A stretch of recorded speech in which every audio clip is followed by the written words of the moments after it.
from God's Word for today, March 24th.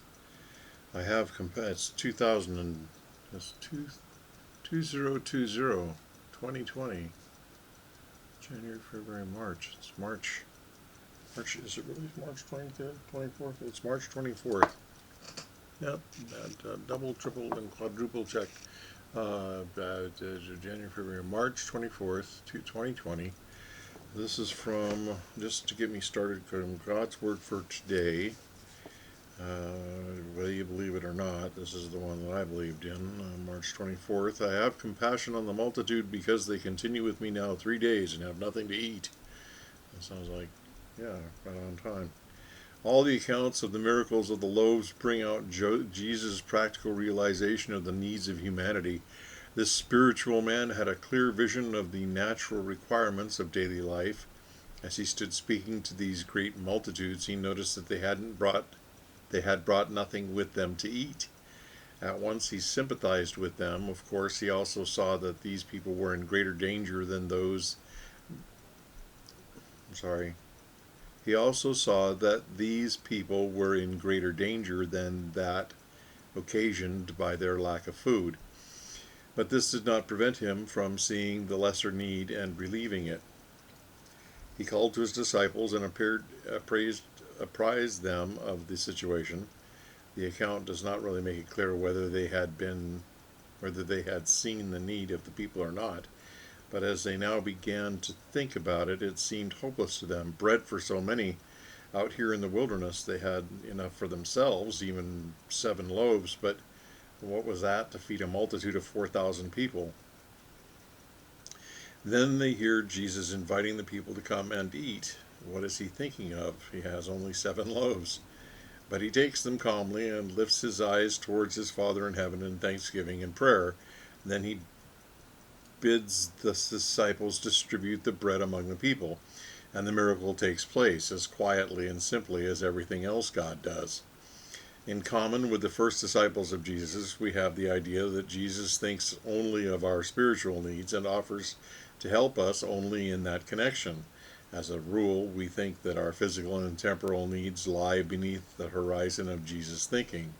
Today, Jesus would tell us that he provides for all our needs. The end. That's March 23rd. That takes me about, a minute and a half to read. Well, it just doesn't seem right if you don't put some effort into it. I don't know what else to do. So anyway, I don't know. Lincoln Library of Essential Information, and it's the first edition from 1924. 24th edition from 1959, Frontier Press Company, 1959. Yeah, I guess this is from 1959. This is from when I was a year old, my first year. The Lincoln Library of Essential Information has been prepared with 2 controlling ideas constantly in view. One has been to embody in a single volume the largest amount of helpful information for the average reader that has ever been placed between 2 covers. The other aim has been to select, condense, arrange, and verify this material with a degree of thoroughness and accuracy much greater than has ever been attained in any work of similar scope. In our judgment, confirmed by years of publishing experience, the accomplishment of these aims ensures the production of a book that stands in a class by itself. Name. The title of this work, the Lincoln Library of Essential Information, expresses the fact that the volume contains the essentials of a library of informational material.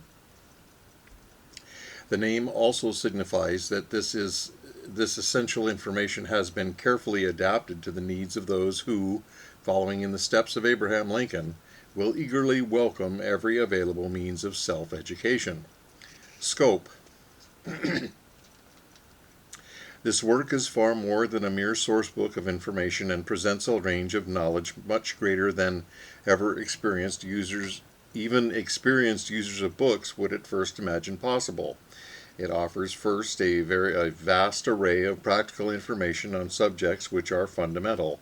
These embrace English, history, geography, and mathematics. In the extensive sections devoted to their treatment, the essentials of each are set forth with unusual completeness. Science is introduced, and a separate treatment is accorded to each of its chief divisions: physiography, geology, mineralogy,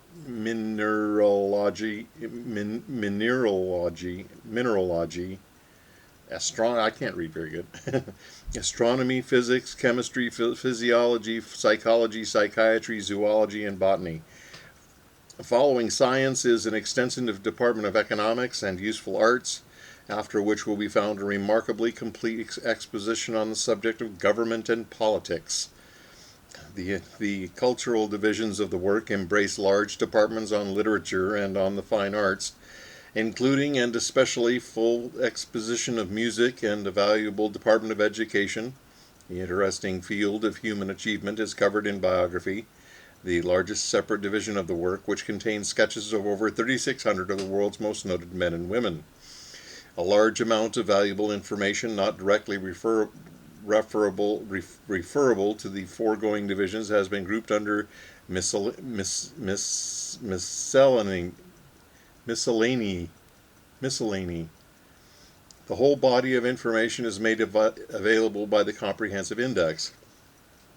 It fills 2 volumes. It's a big book. Lots of good information, and it just makes good sense that it covers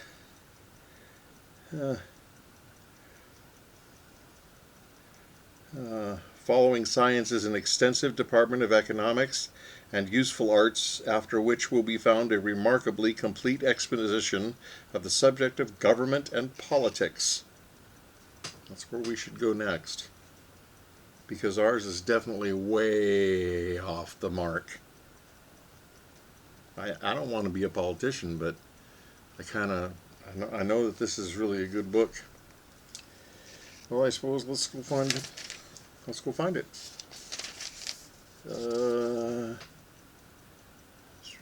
Science, mathematics, government and politics, 1389 to 1502.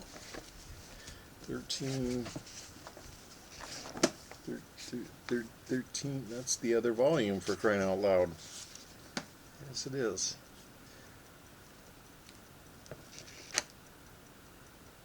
Yes, that is the other volume.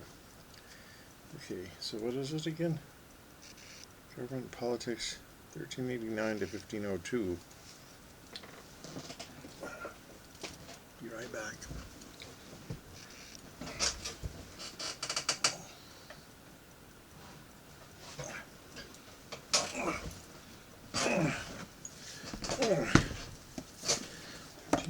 What did I say? It's right here too. Hey, look at that, zoology. Well, it doesn't have it. Well, it doesn't start the same way as that one does. They don't duplicate the machine. This is really well engineered. 1389. 1389. There's math. All kinds of treatment of everything. 1389 agriculture. 1389. 1387. Test questions even. I can teach you.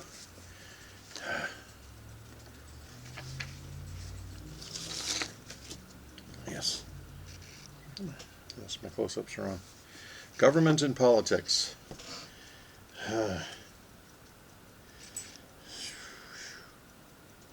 Subject guide. Agencies and commissions in different countries of the world. Congress, U.S., 1402. 1402.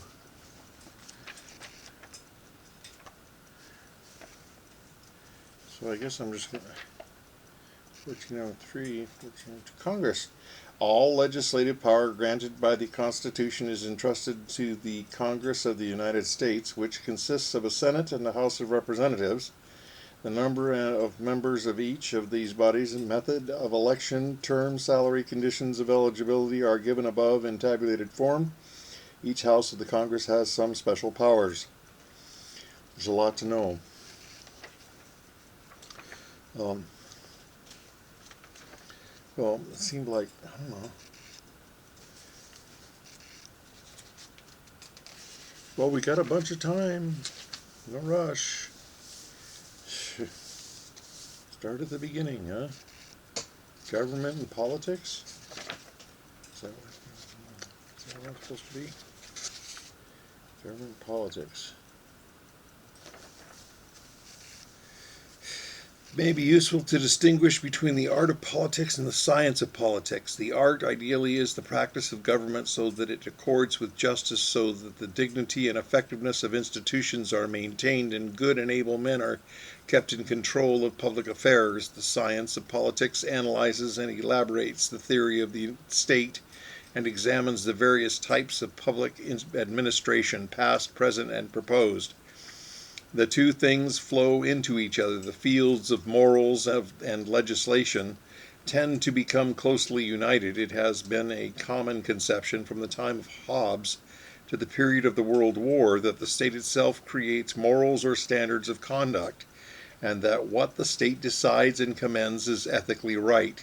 But there is a different view, namely that there is a moral order higher than any human laws, higher than the state itself, by which all acts of authority are to be judged. This, in the final analysis, was the ethical issue of the World War. I'm assuming they mean the First World War because they're not mentioning a second. But I could be wrong. Look, a place marker. Need for government. There is a widespread disposition, by no means of recent origin, to question the usefulness of the state. To the anarchist, laws are a stumbling block and a stone of offense, and to radical reformers generally, governments are institutions for the exploitation of the many by the few. But a scientific canvass of society in its various stages from savagery to civilization reveals the certain fact that however much governments have been and still are associated with acts of oppression, there is no escape from human ills in anarchy. Mankind